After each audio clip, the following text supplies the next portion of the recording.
Liverpool's first major signing after Julian Ward took the reins from Michael Edwards as the club's sporting director, Darwin Nuñez's £67.5 million arrival at Anfield was greeted with an unusual amount of intrigue. After seeing club legend Sadio Mané leave for Bayern Munich and having lost out on €100 million Aurelien Tchouameni to Real Madrid, the fact the Reds decided to use up the bulk of their summer budget and sign Nunez for an inflated fee in the same window that Man City signed Erling Haaland for considerably less immediately put pressure on the Uruguayan forward. And while the Merseyside club arguably have a better hit rate than anyone else in the transfer market, there are already doubts over Nunez's ability to hold down the number 9 spot. Jürgen Klopp has called for patience, but by and large the English press never are with big money signings, even ones who scored 26 goals in just 24 league starts the season before. The narrative currently dominating the debate over his start to life in England is that while he offers a lot to Klopp's side physically, he doesn't have the technical ability to succeed in the Premier League.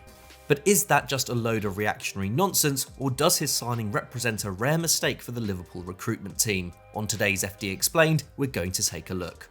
Before we get stuck in, we must first acknowledge that we've seen very little of Darwin Nuñez in the Premier League so far, partly due to the various postponements faced by English football in the early weeks of the campaign and the 3-match suspension he received after headbutting Crystal Palace's Joachim Andersen. So any analysis of the Uruguayan's time in England so far is taken from a very small sample size. Nevertheless, we've already seen enough to know what Nuñez can offer this Liverpool side and how he contrasts with other forwards who have enjoyed success under Jürgen Klopp at Anfield. And so far, he has lagged behind in a few areas. Perhaps the most notable thing that critics of Nuñez have picked up on has been his first touch, and this is already an aspect of his game where the eye test and statistics match up. The 23-year-old is currently miscontrolling the ball, i.e. giving it away due to a poor touch, 3.2 times per 90 minutes, more than anyone else in the Reds' forward line. Given he's almost exclusively operating centrally in and around the penalty area, the most congested area of the pitch when playing against sitting defences, rather than say Salah and Luis Diaz who have more space to run into on the wing, he could be forgiven for this.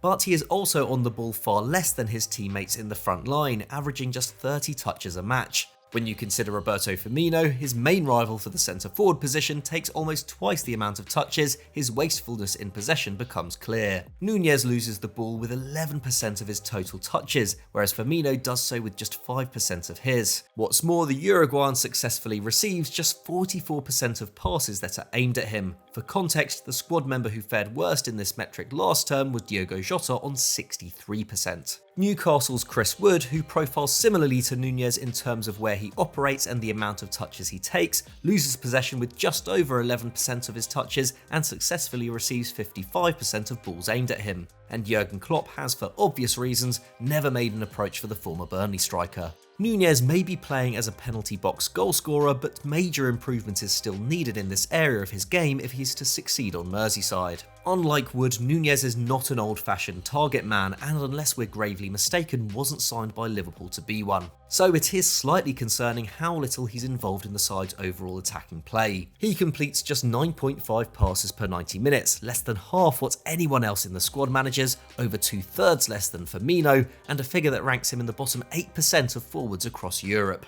And as well as a lack of link-up play, we're also yet to see Nuñez take initiative in possession, as he carries the ball towards goal just 27 yards a match and averaging fewer progressive carries per 90 than James Milner. Given the Liverpool midfield has been a problem so far this term, with injuries to Thiago, Curtis Jones, Naby Keita and Jordan Henderson forcing Klopp to field a series of makeshift middle threes, you'd think that whoever is deployed at centre-forward would need to drop deep more often to help link the midfield and attack. But this is not something we've seen from Nuñez so far, and fans should rightly expect more from someone who built a reputation as a tenacious all-action forward before moving to England. And speaking of tenacity, he's also lacked on the defensive side of things, making just 11.1 pressures a match, around half of what Firmino and Diogo Jota were averaging last term at centre-forward.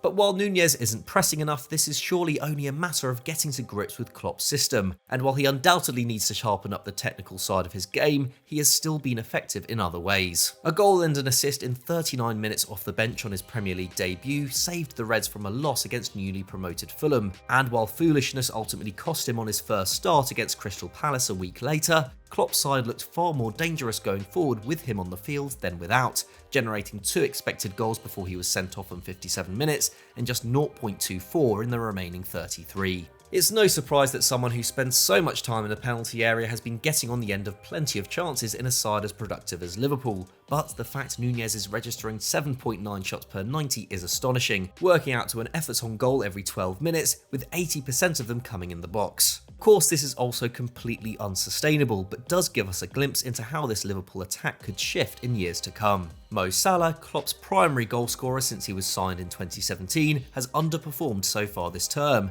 with his 2.8 shots per 90 not only down from 4.4 last year, but also the worst record of his Liverpool career. It would be silly to think that Salah's current form will continue throughout the season, and he only signed a new 3-year contract in July. But he will also be 31 next year, and it's inevitable that his productivity will slow down at some stage over the next 3. Having had a facilitator in Firmino taking up the centre-forward position for so long, Nunez's arrival is another sign that Klopp is now after a more direct goal threat through the middle, one who can also bully weak centre-backs with his size and strength. We've already seen this to an extent with Diogo Jota, who scored 15 in the league last term primarily at centre-forward, averaging 3.5 shots per 90, more than his Brazilian counterpart has managed at any point during his time at Anfield up to now. If Firmino leaves when his contract expires next summer, it will be a tussle between him and Nunez for the starting berth from next season. Nunez is also creating over 2 chances a match, the 4th best record in the Reds squad behind Salah, Kostas Tsimikas and Trent Alexander-Arnold. And given he averaged 1.7 key passes a match at Benfica, there's reason to believe he can keep this kind of form up.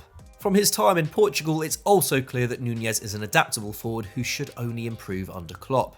He went from taking 2.9 to 3.9 shots a match between his first and second season at Benfica, and also played a significant number of minutes on the left and as a second striker. Once fully up to speed at Melwood, we should expect him to become a serious asset to Klopp's team.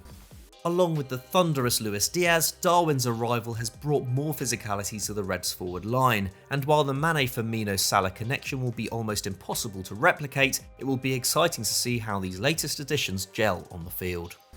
So that was our take on Darwin Nuñez, but what do you think? Will he be a success at Liverpool or will he prove to be a flop? Let us know in the comments below. If you enjoyed this video, please subscribe to Football Daily and why not click on screen right now for another great video. Thanks for watching, we'll see you next time.